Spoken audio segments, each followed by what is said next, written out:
대통령에 대한 구속영장이 발부되면서 윤 대통령이 서울구치소에 정식으로 수감됐습니다. 대통령 변호인단 측에서도 입장을 냈습니다. 법치가 죽고 법 양심이 사라졌다라며 대통령에 대한 영장 발부를 반박하고 있는데요. 사실 헌정사상 처음으로 대통령의 구속이에요. 법원의 영장 발부 주요 사유 중에 하나가 증거인멸의 우려가 있다라는 대목으로 지금 알려졌는데 현직 대통령이 무슨 증거인멸이냐라며 대통령 변호인단 측은 상당히 지금 반발하고 있거든요. 이 대목 어떻게 보십니까?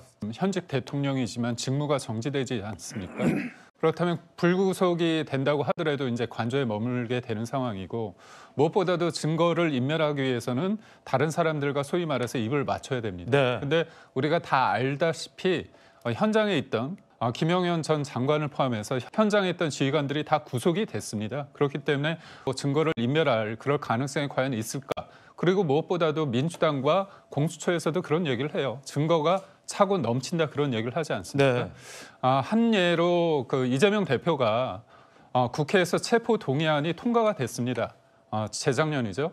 그때 여소야대 국면인데도 불구하고 국회의원들이 개개인의 헌법 기관임에도 불구하고 그거를 체포 동의가 필요하다고 해가지고 통과시켰습니다.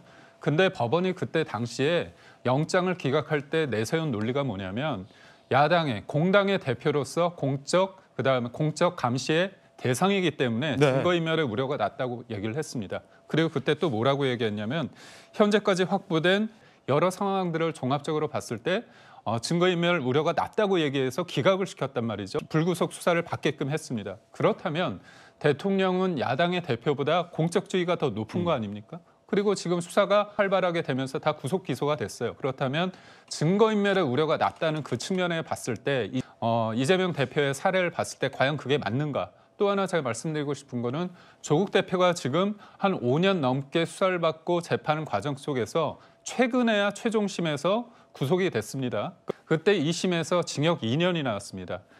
집행유예도 없었어요. 그렇다면 대부분이 법정 구속을 해야 된다 그렇게 생각했는데도 그때 법원이 법정 구속하지 않았습니다. 그 과정 속에서 조국 전 대표 같은 경우는 비법률적인 방식으로 자기가 명예를 회복하겠다고 하면서 선거까지 나와서 국회의원이 됐습니다.